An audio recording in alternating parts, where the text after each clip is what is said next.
mà này rơ hơi ở lâu dương rơ đầy để ngay bị nọ ngay bị chặt chiều rót đọt cầm tay về cháu điện nó lừa đầy ghê tiền là thì bạn na rừng sầm ram này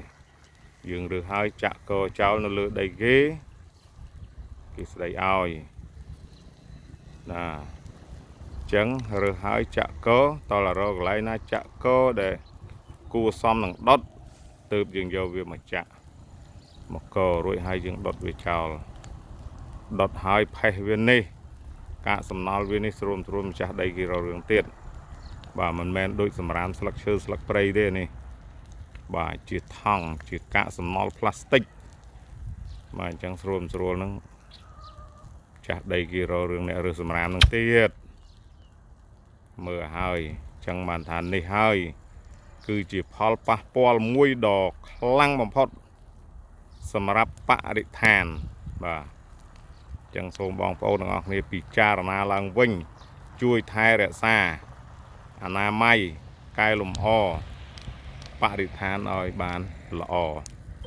បាទមិនមែនថារើសយកមកកដុតចោលចឹងហើយ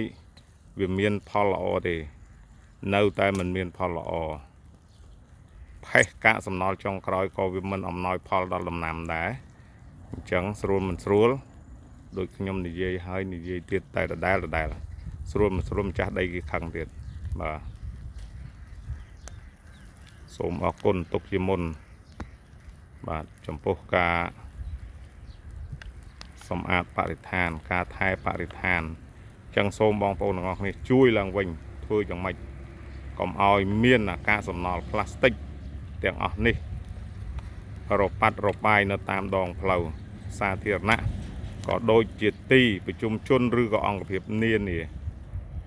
តាមសាលារៀនជាពិសេសបាទសូមអរគុណ